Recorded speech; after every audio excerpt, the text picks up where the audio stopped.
जब जब धरती पर पाप बढ़ता है तब तब भगवान अवतार लेते हैं। और यही हुआ जब जन्म हुआ कृष्ण का।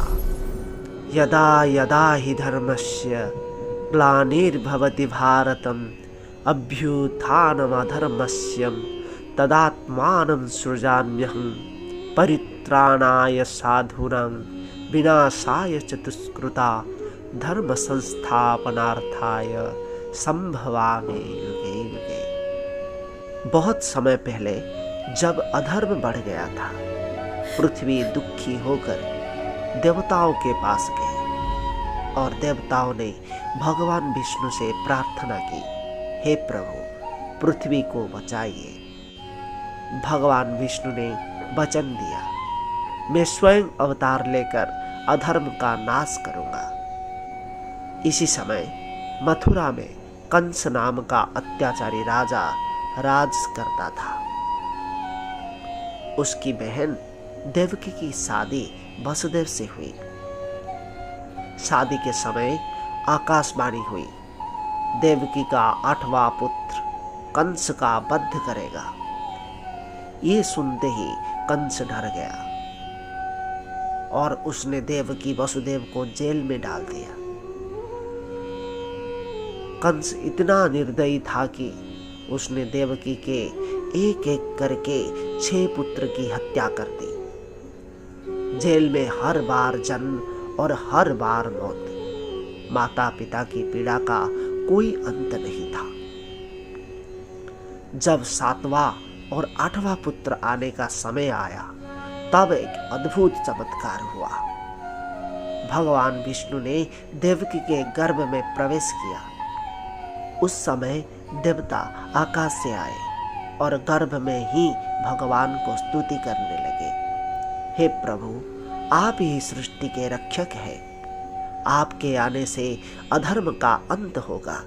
पूरी कारागार दिव्य प्रकाश से भर गई। देवकी के चेहरे पर तेज आ गया।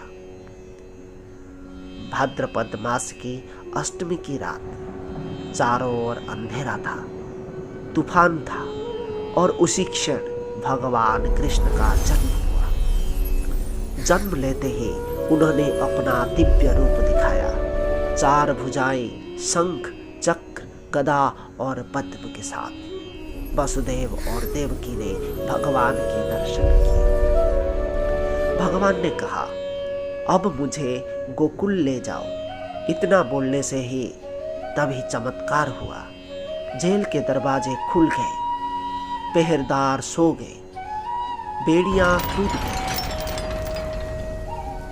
वसुदेव जी बच्चे को लेकर गोकुल की ओर निकल पड़े।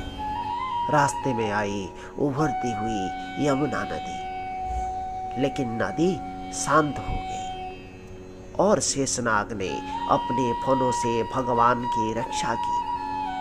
गोकुल में यशोदा के घर एक बेटी पैदा हुई थी। वसुदेव जी ने कृष्ण को लेकर वहां छोड़ दिया और उस बच्ची को लेकर वापस जेल आ गए। जब वसुदेव कन्या को लेकर कारागार के अंदर आए, सब दरवाजा बंद हो गए और बेड़ियां लगने लगी। सब जागरूक हो गए। उसी समय देवकी सो रही थी।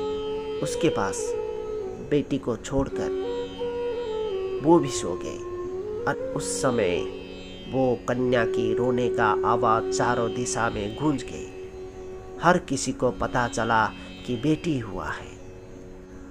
कंस ये बात सुनकर तुरंत कारागार के अंदर आ गए। जब कंस ने उस बच्ची को मारना चाहा, वो देवी बनकर आकाश में चली गई और वो देवी आकाश मार्ग से कहने लगे, हे कंस तेरा काल जन्म ले चुका है।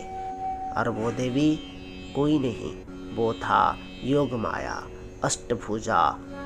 ऐसे दिव्यवाणी सुनकर कंस का चिंता और बढ़ गया।